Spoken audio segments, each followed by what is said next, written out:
우리는 인생을 살다가 보면 문득 내 앞에 길이 끊어졌다는 느낌이 들 때가 있습니다. 여러 가지 이유로 그런 이유가 있지만 대체로 그런 경우에는 삶의 목표가 상실되었거나 또 희망이 없거나 살아가는 삶의 의미를 느끼지 못할 때 우리는 한 걸음도 더 이상 나갈 수가 없는 것을 많이 경험하셨을 줄 압니다. 오늘 이 본문은 짧은 단어로 시작됩니다. 여호와의 종 모세가 죽었다는 그 표현으로 시작되지만 이스라엘 공동체는 지금 심각한 위기에 봉착했습니다. 애굽에서 종살이했던 그들을 인도하여 낸 모세, 그리고 광야 40년을 인도하여 오늘 가나안 앞까지 인도하여 온 것은 전적인 모세의 리더십 때문이었습니다. 근데 모세가 이 가나안 땅 들어가기 직전에 그가 죽었다는 그 사실은 이스라엘 백성들에게는 사실 이스라엘 전체가 죽은 거나 마찬가지였습니다. 모세가 정치였고, 모세가 안보였고, 모세가 경제였고, 모세가 교육이었는데 이제 그가 죽음으로 인해서 이 광야에서 앞으로 나갈 수도 없고 뒤로 물러설 수도 없는 그 절체절명의 위기 앞에서 이스라엘 백성들은 오늘 울부짖고 있는 것을 보게 됩니다. 오늘 우리가 살아가는 삶의 현장도 마찬가지입니다. 어쩌면 지금 우리나라가 처해 있는 위치도 상황도 마찬가지라고 생각됩니다. 어디로 가야 우리가 가야 될 길인지, 이 어려움은 언제 어디서 끝날 것인지, 그것에 대한 불안감으로 살아가는 삶이 있는가 하면 우리 개인과 우리 가정에서도 동일한 어려움을 겪을 수가 있습니다. 이렇게 어렵게 시작되는 이 여호수아 마지막에 가면 아름다운 하나님의 이야기로 끝나게 되는 것을 보게 됩니다. 제가 여호수아에 대한 관심을 갖게 된 것은 제가 2000년도부터 2001년까지 지구촌교회 이 수지 바로 이 자리에서 이동호 목사님 안식년 동안 1년 동안 강단을 섬기면서 잘 지내다가 동안교회로 가게 됐습니다. 교회가 몹시 복잡하고 어려웠습니다. 어떻게 시작할까 할 때 이 여호수아에 대한 관심을 갖게 되었습니다. 관심을 가질 때 어렵게 시작했던 이 여호수아가 어떻게 아름다운 하나님의 역사를 써갈 수 있었을까? 그렇다면 어렵게 시작하는 바로 이곳에서 하나님이 기뻐하시는 그런 역사를 어떻게 써갈 것인가 하는 그 마음을 가지고 여호수아를 대하게 되면서 이 말씀을 기억하게 되었던 것입니다. 이들이 어떻게 이 어려움을 이겨내고 그리고 하나님의 아름다운 역사를 써갈 수 있었을까요? 크게 한 세 가지로 나누어서 생각해 보려고 합니다. 첫 번째, 이들은 바로 이 어려운 시기에 하나님 말씀을 붙들었습니다. 사람은 환경의 동물입니다. 주변도 돌아보게 되고 자기의 능력도 생각하게 되고 또 자기의 욕구도 생각하게 되지만 여러 가지 많은 경우가 있지만은 이스라엘 백성들은 전적으로 하나님 말씀에 의지했습니다. 하나님께서 가라고 하면 가고 또 멈추라고 하면 멈추고 또 하나님께 싸우라면 싸우고 그리고 쉬라 그러면 쉬고 하나님 말씀 속에 철저히 그들은 순종하며 온전히 따라갔던 것을 보게 됩니다. 난세에 어떻게 해야, 무엇을 해야 또 그리고 어디로 가야 될지 알지 못할 때 그들이 붙잡은 것은 자기의 판단이 아니라 바로 하나님의 말씀이었습니다. 특별히 여호수아에게는 특별히 더했습니다. 여호수아는 두려움으로 장막에서 나오지 못했습니다. 자기가 맡아야 될 이 중책들, 그러나 자기는 더 이상 감당할 수 없는 그 무게 때문에 그는 두려워서 장막 밖으로 나오지 못할 때에 하나님께서 모세를 찾아오셔서 여호수아를 찾아왔습니다. 여호수아야, 모세가 참 능력이 있었지. 네. 모세가 왜 그렇게 능력이 있었는지 아니? 그것은 모세의 능력이 아니라 내가 모세와 함께 했기 때문이야. 모세와 함께한 내가 이제 너와 함께 할 거야. 두려워하지 말고 무서워하지 말고 내가 너에게 지시하는 그 말씀대로만 따라가면, 좌로나 우로나 치우지 않고 따라가면 너 길이 형통하게 될 거야. 내가 너 길을 반드시 책임지고 내가 약속한 대로 이 백성을 분명히 가나안 땅으로 인도할 거라는 그 말씀을 듣고 일어서게 된 겁니다. 여호수아 입장에는 그렇지 않겠습니까? 자기는 모세와 비교할 때 정말 보잘것없는 사람이었습니다. 모세는 로얄 패밀리였습니다. 왕궁에서 40년, 광야에서 40년을 이끌면서 이 백성을 이끌기에 최적으로 준비된 사람이었습니다. 자기는 수하의 일꾼밖에 되지 않았는데 이제 자기가 리더가 될 때 감당할 수 없다는 그 두려움이 몰려왔습니다. 자기가 약하면 자기와 함께한 이 백성들이라도 강하면 좋은데 이 백성들이 광야 40년 동안에 보여주었던 행동과 말에 대해서 성경은 단 두 단어로 요약합니다. 불평과 원망했다는 것. 여러분, 불평과 원망하는 사람을 이끌고 간다는 것은 정말 어렵습니다. 게다가 지금까지 걸어온 길보다는 앞으로 남은 길이 훨씬 더 어렵기 때문입니다. 40년 이내 건너기를 실패했던 요단강을부터 시작해서 난공불락의 요새 여리고성을 건너서 이기고 이 가나안 땅에 들어간다는 것은 불가능하게 보였습니다. 그러나 여호수아는 하나님의 말씀을 듣고 자기 자신의 두려움도 극복하고 환경도 극복하며 하나님 말씀 붙들고 그 믿음으로 일어서서 그는 걸어가게 될 때에 하나님께서 그 길을 인도하여 주셨던 것입니다. 여호수아에게 하나님 말씀대로 살아야 되는 것을 깨닫게 했던 중요한 사건이 하나 일어났습니다. 여리고성을 무너뜨릴 때에 말씀대로 하나님 언약대로 말씀대로 순종했을 때 무너졌습니다. 그리고 하나님 말씀이 이곳에 있는 모든 물건은 여호와께 바치라고 했는데 아간이라는 한 사람이 외투와 그리고 은과 금을 자기 장막 이 땅 밑에 묻어 두었던 것입니다. 이것이 아이 성을 점령할 때 패배하면서 이스라엘 백성은 여기서부터 그 원인을 찾아 나가는 중에 아간이라는 사람이 온전히 순종하지 못한 것을 발견하게 됩니다. 여기서 여호수아가 크게 깨닫습니다. 한 사람의 죄악이 공동체 전체의 진행을 막을 수 있다는 것, 그리고 아간뿐 아니라 누구든지 하나님의 말씀으로 날마다 재충전되지 않으면 사람은 피로를 따라가게 되고 사람은 자기의 욕구를 따라가게 되어 있다는 사실을 그는 발견하게 됩니다. 그래서 그는 전쟁이 끝나면 이스라엘 백성들을 길갈로 데리고 옵니다. 길갈에는 무엇인가 하면 하나님께서 기적으로 이적으로 말씀을 따라 이 강을 건너게 했던 그 흔적인 12개의 돌멩이가 그곳에 쌓여 있었습니다. 내일도 전쟁 치러야 될 이스라엘 백성들이 무슨 고민을 했겠습니까? 전쟁은 2등이 없습니다. 2등하면 죽습니다. 오늘 이겼다고 해서 내일 이긴다는 보장이 없습니다. 말할 수 없는 두려움이 밀려올 때에 그 돌무더기 앞에 서서 언약을 따라 약속을 따라 우리의 삶을 인도하시고 승리하게 하신 그 하나님을 재충전하지 않으면 아간처럼 피로를 따라갈 수밖에 없다는 것입니다. 외투 한 벌이 뭐 큰 일입니까, 여러분? 전쟁 치는 사람에게는 여러분이 외투라는 것이 밤에 얼마나 필요한 것인지 모릅니다. 꼭 필요한 옷입니다. 성지순례 가보신 분은 아실 겁니다. 밤의 추위가 얼마나 추운지. 이 외투는 꼭 필요한 겁니다. 은과 금은 누구든지 사랑하는 것입니다. 은과 금을 갖겠다고 욕심내는 것을 나무랄 수 없는 것이 그만큼 가치 있고 귀한 것이기 때문입니다. 그러나 말씀에서 내 관심과 내 초점이 멀어질 때 우리는 내 필요를 따라가게 되고 내 마음의 인생 기준을 따라가게 되고 환경을 따라가게 되고 내 욕구를 따라갈 수밖에 없는 인생의 연약함을 바로 여호수아는 발견하게 된 것입니다. 왜 하나님 말씀이 이런 놀라운 능력을 가지고 있나요? 그래서 시편 기자는 이렇게 고백합니다. 주의 말씀은 내 발의 등이요 내 길의 빛이라고. 내가 오늘 한 발 한 발 내딛는 내 발이 정말 디뎌야 될 곳을 딛고 있는지, 내가 어느 방향으로 내 삶의 방향을 잡아야 될 때 하나님 말씀은 바로 내 발의 등이 되고 내 길의 빛이 되며 나로 하여금 실족지 않게 하시는 하나님 말씀. 그리고 그 하나님 말씀 속에는 교훈이 있습니다. 우리가 잘못된 것을 책망하는 책망이 있습니다. 바르게 우리로 하여금 가야 될 길을 알려주는 지혜가 있습니다. 의로 교육하기에 합당합니다. 우리로 하여금 선한 일을 하기에 훈련시켜주는 놀라운 진리가 바로 이 말씀 속에 있기 때문입니다. 말씀을 붙들 때에 하나님께서 바로 이스라엘 삶을 인도하신 것처럼 오늘 우리의 삶도 인도해 가실 것입니다. 하나님은 오늘 우리에게 온전히 순종하기를 원합니다. 여러분, 우리가 온전히 순종하기가 얼마나 어려운지 모릅니다. 제가 어떤 책을 읽다 보니까 이런 얘기가 나옵니다. 한 형제가 기가 막힌 자매를 만났습니다.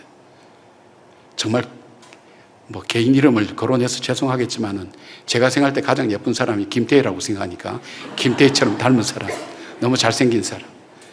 성격도 너무 좋습니다. 자기 마음에 너무 듭니다. 그런데 한날은 이 자매가 이런 얘기합니다. 여보, 난 당신을 너무 사랑해요. 근데 내가 당신을 너무 사랑하는데 내가 당신을 만나기 전에 만났던 한 남자가 있는데 내가 그 남자를 딱 1년에 딱 하루만 좀 만나고 오겠다고. 364일은 당신을 사랑하고 하루만 이 남자를 사랑하고 내가 오겠다고. 그럴 때 여기 허락할 남자분 계십니까? 364일은 나하고 산대요. 하루만 간대. 그럼 하루도 안 되면 좀 전략 좀 줄이겠습니다. 반나절만 지내다가 오겠다 할 때도 허락할 남자 있습니까? 사람들이 왜 그렇게 마음이 좁습니까? 그럼 좋습니다. 1시간만 그 남자하고 사랑하고 오겠다 그럴 때 여러분 생각은 어떻습니까? 용납 안 할 겁니다. 우리 마음속에는 온전한 사랑을 원합니다. 온전한 순종을 원합니다. 온전한 헌신을 원합니다. 그 하나님은 우리와의 약속을 지키기 위해서 온전히 우리를 사랑하기 위해서 그 아들을 십자가에 못 박아 죽게 만들었습니다. 그 하나님은 오늘 우리에게 요구할 권리가 있는 분입니다. 우리도 온전히 하나님 말씀에 순종하기를 하나님 원하고 있습니다. 왜냐하면 그것이 축복의 길이기 때문입니다. 사랑하는 여러분, 나라도 힘들고 여러분의 개인의 삶도 가정도 어렵고 내가 무엇을 해야 이 문제를 풀 수 있을까, 어디부터 시작해야 될까 알지 못할 때 여러분 먼저 하나님 말씀을 붙드시기 바랍니다. 하나님의 약속을 붙드시기 바랍니다. 그 말씀 속에 길이 있습니다. 그 말씀 속에 나를 살려주는 능력이 있습니다. 권세가 있습니다. 그 말씀 붙들고 승리하는 여러분 되기를 바랍니다. 두 번째, 이 백성이 이길 수 있던 두 번째 이유가 있다면 그것은 자신들의 정체감을 잃어버리지 않았다는 것입니다. 하나님께서는 이스라엘 백성들을 이 가나안 땅에 들어가고 난 다음 이 여리고성 앞에서 할례를 받으라고 그렇게 명령을 합니다. 할례를 받는다는 것은 여러분 잘 아시는 것처럼 너는 하나님의 백성이라는 것을 우리 몸에 새기는 겁니다. 그러니까 어디를 가든지 너는 하나님의 백성됨을 잊지 말라는, 정말 하나님의 왕 같은 제사장이요, 정말 소유된 백성이요, 온 열방의 축복의 통로라는 사명을 가진 사명자라는 것을 잊지 말고 살라는 것입니다. 전쟁을 치더라도 군인이 아니고 농사를 짓는다고 해서 농부가 아니라 너희는 바로 하나님의 백성이라는 것, 위치와 직업과 상황에 상관없이 어느 자리에서나 하나님의 백성답게 사는 그 백성의 삶을 잊지 말라는 것을 하나님께서 기억하시기 위해서 이 할례를 베풀어 주십니다. 바울은 우리에게 마음의 할례를 받으라고 그랬습니다. 오늘 저와 여러분은 우리가 이런 고백을 합니다. 우리가 하나님의 백성이라고, 하나님의 자녀라고 그렇게 고백합니다. 그렇다면 하나님께서 우리에게 요구하시는 것이 있습니다. 어떤 상황과 어떤 환경 가운데서도 우리가 하나님의 자녀됨을 우리가 고백하는 우리에게 있어서 가장 중요한 것은 무엇일까요? 주님이 가르쳐 주신 기도 중에 있습니다. 하늘에 계신 우리 아버지, 하나님과의 관계가 우리 삶의 우선순위가 되도록 해야 된다는 것입니다. 우리가 일상 속에 바쁜 일상 속에 살지만 그러나 우리가 하나님의 백성이 갖는 가장 중요한 우리의 우선순위는 나와 하나님과의 관계가 끊어지지 않도록 하는 것, 그리고 나를 통해 하나님의 이름이 구별되게 거룩히 여김을 받도록 하는 것, 나를 통해 하나님의 나라, 의와 희락과 화평의 나라가 내 가정과 내 마음과 그리고 내 직장과 나의 삶의 현장에 이루어질 수 있도록 살아가는 것, 그리고 나의 삶을 통해 하늘의 뜻이 이 땅에 이루어지도록 살아가는 것, 그것이 바로 내가 해야 될 사명이라는 것입니다. 집에서 밥을 짓더라도, 그리고 내가 운전을 하더라도, 어떤 일을 하더라도 내가 하나님의 자녀임을 기억하고 사는 사람은 그 속에 기쁨이 있습니다. 일하는 것이 다릅니다. 참 소망과 그리고 그 속에서 하나님을 드러내는 삶의 모습을 가지고 어떤 어려움과 고통도 이겨나갈 수 있게 되는 것입니다. 여러분이 케네스 베라는 분을 기억하실 겁니다. 2011년이라고 생각이 됩니다. 2012년 이번에 북한에서 18번째 들어갈 때에 외장 하드를 잘못 갖고 들어가서 스파이 혐의로 잡혀서 15년 교화형을 받습니다. 이분은 북한 선교를 위해서 관심을 갖고 계셨던 분입니다. 그런데 그에게 다가오는 것은 15년 교화형은 너무 고통스러운 일입니다. 얼어붙은 땅을 파야 됩니다. 쥐가 다니고 모기가 있는 그 방에서 자야 됩니다. 저녁에는 2시간 동안 강제로 시청해야 됩니다. 김일성의 주체사상을 강제로 시청해야 됩니다. 그리고 그는 무려 몸무게가 27kg나 빠지게 됩니다. 죽을만 하면 병원에 입원했다가 다시 꺼내고. 그러니까 이 사람 속에는 계속 밤마다 꿈꾸면 미국의 네이버 실이 와가지고 우리가 지금 왔다고 헬리콥터에 타고 가자고 그런 꿈만 꾼다는 거예요. 그리고 하나님 앞에 기도합니다. 하나님, 왜 나를 이토록 오랫동안 이렇게 여기 머물게 만듭니까? 아마 이면수 목사님 전에는 이분이 아마 미국 시민권자로는 가장 오래 있었을 거예요. 735일 동안 억류되어 있었으니까 희망이 날마다 절망이 돼서 돌아옵니다. 낙심과 절망 가운데 하나님께 불평하는 기도가 나올 수밖에 없었습니다. 하나님 왜 나를 여기 두셨어요? 왜 나를 이런 상황으로 내 인생을 이렇게 만드세요? 하나님, 난 하나님 사랑했잖아요. 그럴 때 어느 날 그에게 음성이 들렸습니다. What are you? Who are you? 너 누구냐? 자기도 모르게 대답한 거예요. 나 선교사입니다. 그 순간 깨달아지는 게 있었습니다. 그렇지, 나는 선교사지.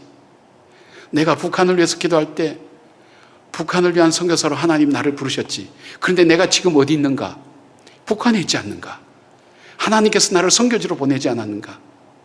내가 여행할 때 만날 수 없는 고국 관리들을 만날 수 있도록 하나님께서 나를 이런 모습으로 보냈지만은 바로 이 가운데서도 하나님 나를 선교사로 보내셨고 북한의 선교를 위해서 나를 여기 보내지 않았는가? 그 깨달아지는 순간 그 속에서 마음에서 터져나온 찬송이 있었습니다. 내 영혼이 은총 입어 중한재진 벗고 보니 초막이나 궁궐이나 거디나 하늘나라. 그 삶의 기쁨이 회복되었습니다. 그 상황은 하나도 바뀐 것이 없었습니다. 그러나 그의 자세가 바뀌어졌습니다. 그의 모습이 바뀌어졌습니다. 이 사람들이 감시하는 사람이 이 사람이 이상합니다. 그래서 묻습니다. 배 선생은 왜 그리 행복해 보이냐고. 행복하면 우리가 행복해야지. 잡혀온 당신은 불행해야지. 근데 우리보다 당신이 훨씬 더 행복하게 보인다고. 대하는 말이 달라집니다. 왜요? 예수 그리스도를 드러내야 됩니다. 사명자니까 드러내야 됩니다. 오히려 자기가 고통 중에 있지만 그들의 아픔과 외로움을 위로해 줍니다. 함께 해주기 시작합니다. 그러니까 이 사람들이 이 배 선생의 얘기를 듣기 시작합니다. 배 선생 전에 얘기했던 예수라는 사람이 조선 땅에 사는 사람이요, 남한 땅에 사는 사람이요, 저 중국 땅에 사는 사람이요. 그리고 이 사람이 석방된 날은 배 선생 우리와 조금 더 함께 더 있으면 안 되겠냐고. 여러분, 이 깨달음의 변화가 어디서부터 왔습니까? 정체성에서 왔습니다. 내가 누구냐, 내가 누구냐를 깨닫게 될 때 내 삶의 환경이 그렇게 문제가 되지 않는 겁니다. 내가 누구냐를 깨달을 때 나에게는 어려움이 그렇게 문제가 되지 않습니다. 부유한 사람은 부유한 대로, 가난한 사람은 가난한 대로, 그리고 공고한 사람은 공고한 대로 그 속에서도 하나님을 드러내는 사람, 하나님의 백성됨, 하나님께서 나와 함께 계시고 나를 보호해 주심을 믿는 그 믿음의 사람, 그 삶이 바로 내가 누구냐를 분명히 고백할 수 있는 그 사람 속에 있다는 것입니다. 우리가 찬양했던 것처럼 내가 너를 지명하여 불렀나니, 여기 아무나 올 수 있는 자리가 아닙니다. 하나님께서 한 사람 한 사람 지명하여 불러서 오늘 이 자리에 오셨다면 오늘 여러분은 분명히 사명자입니다. 여러분의 가정에서, 여러분의 직장에서, 그리고 이 어려운 시대를 살아가는 이 시대 속에서 우리가 해야 될 일이 뭡니까? 왜 인생이 어려워? 왜 힘들어? 내 가정은 왜 이렇게 어려워? 그것이 아니라 바로 그 속에서 하나님께서 하나님의 거룩함을 드러내고 하나님 나라만 임하게 만들며 하나님 뜻이 오늘 나를 통해 이 땅이 이루어지고 나를 통해 기대하시는 하나님의 뜻을 우리가 이루어가는 그 거룩한 삶. 이스라엘 백성은 전쟁을 치면서도 군인이라고 생각하지 않았습니다. 그들은 전쟁을 치면서도 나는 하나님의 백성이라고, 그리고 이 전쟁은 하나님의 거룩한 나라를 세워가는 하나님의 사명을 따라 살아가라는 주님의 사명을 따라 걸어갔던 사람입니다. 사랑하는 여러분, 오늘 여러분의 삶이 어려울 수 있습니다. 여러분의 가정이 어떨 때는 지옥 같을 때가 있습니다. 여러분의 살아가는 삶 속에 앞에 길이 끊어진 것처럼, 절벽이 나타난 것처럼 두려울 때도 있지만 그 순간에도 여러분 자신을 한번 다시 돌아보시길 바랍니다. 이스라엘 백성은 전쟁으로 내일 죽을지 살지 모르는 그 사람들, 그러나 그들 속에 가졌던 마음은 나는 하나님의 백성이라는 것, 그리고 그 하나님을 드러내는 삶을 오늘 살아야 되겠다는 그 믿음을 가지고 바로 이스라엘 백성 살아갈 때 그 땅을 정복할 수 있었습니다. 사랑하는 여러분, 어려움이 올 때 내가 누군지를 돌아보시고 하나님의 약속을 다시 붙드시기를 바랍니다. 그 언약을 다시 되새기기를 바랍니다. 그리고 믿음 안에 서서 걸어갈 때에 여러분 인생의 요단강이 갈라지고 홍해가 길이 되는 역사가 일어날 줄로 믿습니다. 그 믿음 붙들고 살아가는 여러분들 되기를 바랍니다. 세 번째는 뭐냐면 바로 이 사람들이 갖고 있던 삶의 의식이었습니다. 삶의 태도였습니다. 하나님께서 이 사람들에게 그런 얘기를 합니다. 여호수아야, 이 백성들에게 유월절 절기를 지키라고 얘기합니다. 유월절 절기는 여러분들이 잘 아시는 절기입니다. 이스라엘 백성이 출애굽할 때 10번째 재앙의 마지막 재앙, 이 애굽의 모든 막것이 죽게 되는 그 대가를 치르고서야 이스라엘 백성은 출애굽할 수가 있었습니다.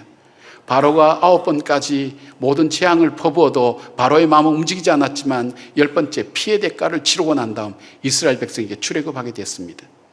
그 역사를 기억하라는 겁니다.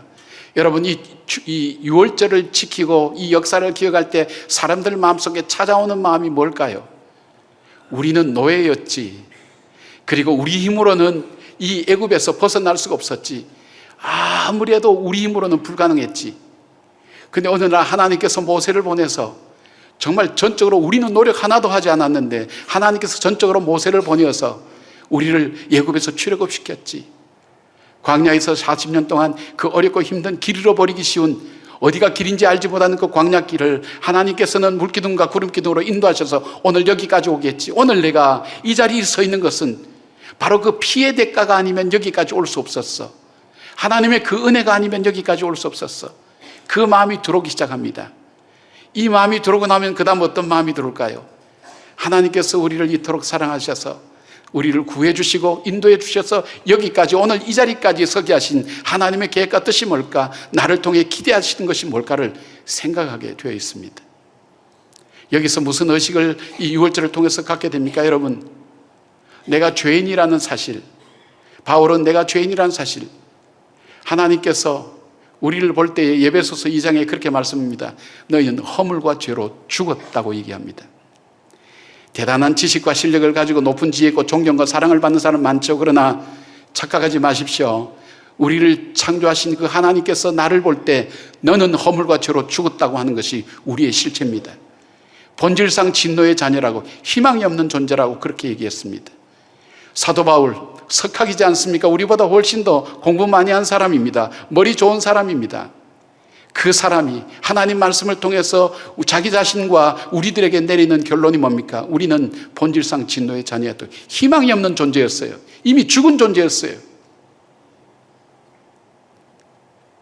그런데 그 하나님께서 하나님 안에 있는 자비와 긍휼과 그리고 하나님의 그 은총과 사랑을 통해서 독생자 예수 그리스도를 이 땅에 보내주셔서 우리가 죄인 되었을 때도, 우리가 연약할 때에도, 우리가 하나님과 원수 되었을 때도 그 하나님은 그 사랑을 우리에게 보여주시기 위해서 십자가에서 자기 아들을 못 박아 죽였습니다. 포기하지 않는 그 사랑, 제한이 없는 그 사랑, 그 사랑을 우리에게 베풀어 주셨습니다. 이것을 성경은 은혜라고 얘기합니다. 여러분, 내가 노예였다고, 나에게 희망이 없었다고 그런 마음이 우리 마음속에 들어올 때 우리에게 어떤 마음이 들어올까요? 그렇지, 나라는 존재는 별 볼 일 없는 존재지. 그렇게 생각할 때 뭘까요? 우리가 겸손해집니다.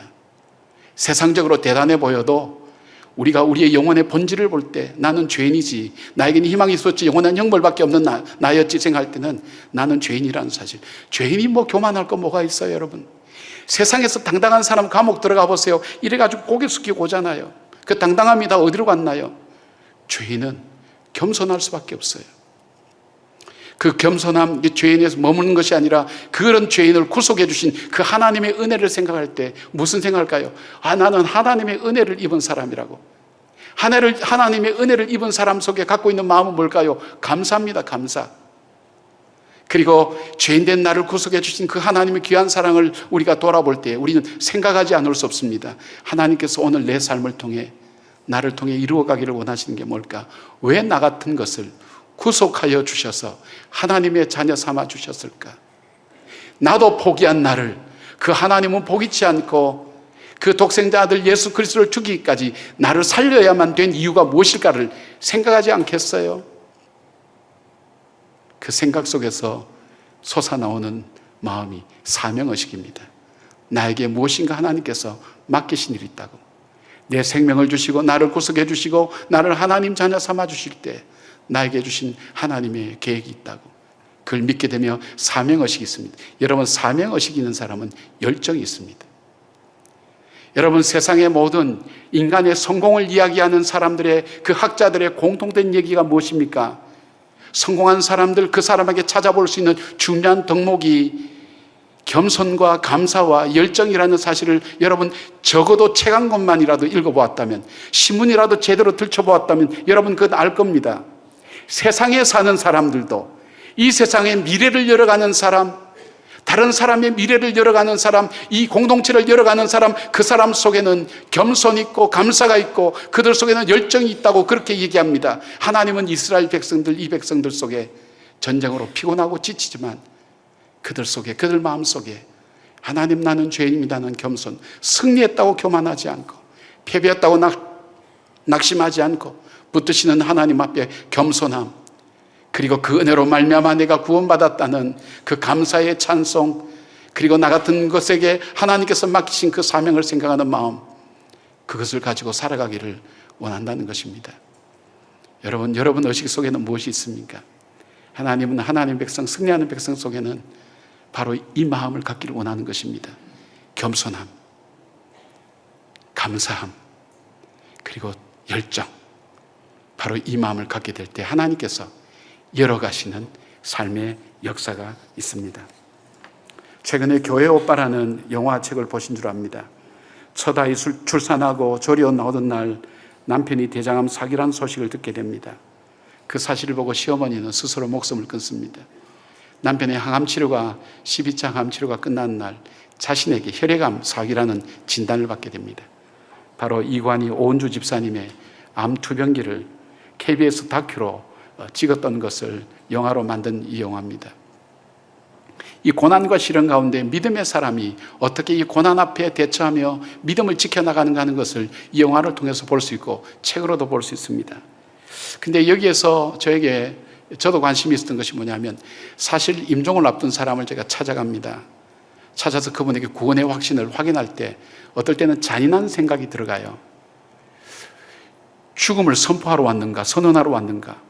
내가 이분에게 끝까지 소망이 있다고 얘기해야 되는데 내가 무슨 얘기를 할까? 그래서 이 얘기를 유심히 들었어요. 어떤 목사님은 그런 질문합니다. 집사님은 그토록 암이 재발되고 절망과 좌절이 계속해서 겹칠 때에 수많은 목사님들 와서 기도할 때 어떤 기도를 드릴 때에 힘이 나든가요? 그 질문합니다. 그 질문 앞에 이렇게 대답합니다. 사실 저도 아프고 나서 많은 목사님들이 와주셔서 기도해 주시고 권면도 해 주시고 하셨는데, 방금 목사님 말씀하신 대로 형제님, 이 질병은 하나님의 계획 가운데 있는 고난이니까 이 고난을 이겨내시고 승리하실 것입니다. 치료되실 것입니다. 그런 말씀을 해 주실 때는 머리로는 아멘 아멘 해요. 그리고 꼭 그렇게 되기를 바라고요. 근데 정말 뜨거운 눈물을 흘리게 하는 기도는 저로 하여금 십자가의 능력, 다시 한번 복음을 상기시켜주는 그런 기도, 십자가 앞에 내가 얼마나 죄인된 사람인가를 깨닫게 해주시고 또 그 십자가의 능력으로 내가 죄사함을 받고 하나님의 자녀가 되었다는 그 감격을 일깨워주는 기도, 그리고 그런 상황 속에서도 오직 하나님만을 바라보고 하나님에 대한 신뢰를 절대 거두지 말라는 그런 권면의 기도, 그런 기도를 들었을 때 오히려 더 마음이 뜨거워지고 눈물이 많이 납니다. 그렇게 대답을 했습니다. 여러분, 복음 앞에 이 감격이 있습니까?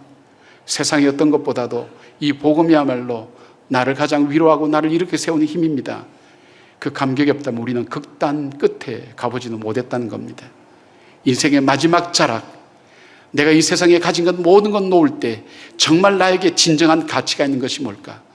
어떻게 나 같은 죄인이 구원 안 받아서 하나님의 자녀가 되었을까?